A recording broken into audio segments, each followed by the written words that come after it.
J'en ai pas rêvé.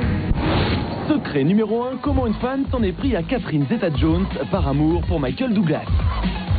En juin dernier, Donette Knight, une fan de Michael Douglas, est arrêtée par la police. Folle amoureuse de l'acteur américain, elle a littéralement harcelé sa femme, Catherine Zeta-Jones. Elle a envoyé une vingtaine de lettres à l'entourage de la star, suggérant entre autres que l'on découpe Catherine Zeta-Jones en fine rondelle.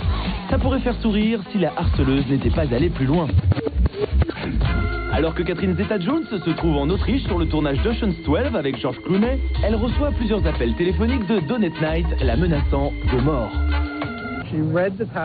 Ma cliente a l'habitude de lire les tabloïds. Elle a lu que Catherine Zeta-Jones entretenait une relation avec George Clooney, ça l'a énervée, et elle lui a demandé d'arrêter. Toujours est-il que Donette Knight risque 19 ans de prison ferme. Ne pouvant payer la caution de $1 million, Donette a écrit une lettre d'excuse pour que les Douglas retirent leur plainte. Elle veut s'excuser pour le mal qu'elle a pu faire et retourner chez elle afin de continuer ses études de psychologue pour enfants. Ouais, je crois pas que ça soit une bonne idée, ça, Donette. Secret numéro 2, comment pour attirer l'attention de Jodie Foster, un fan a tenté d'assassiner Ronald Reagan. En 1981, l'histoire politique des États-Unis aurait pu être totalement bouleversée. John Hinckley est un fan inconditionnel de l'actrice américaine Jodie Foster. Après lui avoir envoyé de nombreuses lettres d'amour, John ne sait plus comment se faire remarquer de celle qu'il idolâtre. Dans sa dernière lettre à Jodie Foster, il explique que pour l'impressionner, il va assassiner le président américain Ronald Reagan. Le lendemain, cette scène était sur toutes les télévisions.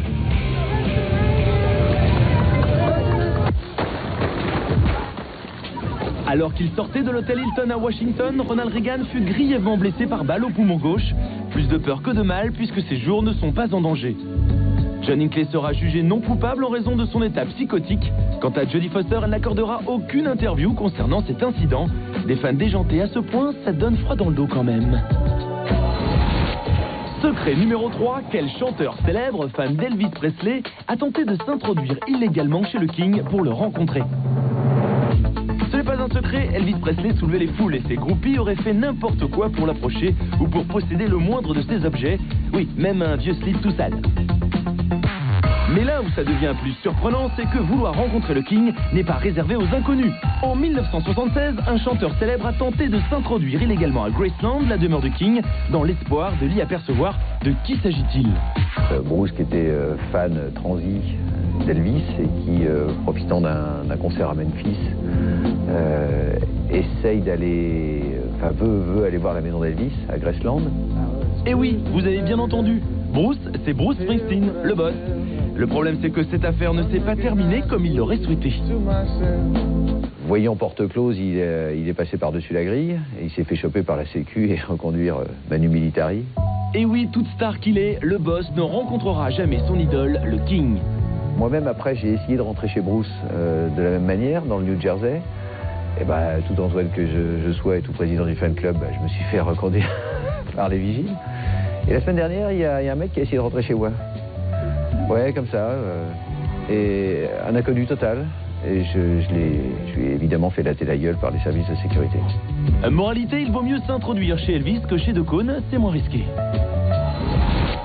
Secret numéro 4. Pourquoi Robbie Williams a été agressé par l'un de ses fans en plein concert? L'un des artistes les plus idolâtrés du moment est le provocateur Robbie Williams. En pleine tournée Scapology, Robbie donne un concert en Allemagne. Le show s'annonce plutôt bien, l'ambiance dans la salle est à son comble, quand tout à coup...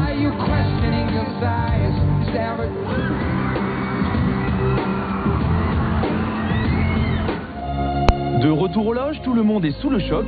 C'est le branle-bas de combat pour essayer de comprendre ce qui a pu se passer. J'ai parlé à la police qui l'a arrêté. Vous savez ce qu'il a dit? C'est pas Robbie Williams, c'est quelqu'un d'autre. C'est son sosie. Le docteur qui l'a vu a dit ce type est fou. Comble de l'ironie, le fan choqué de ne pas reconnaître son artiste préféré pousse Robbie Williams dans le public en pensant s'en prendre à un sosie. J'ai eu de la chance de tomber sur la tête de quelqu'un.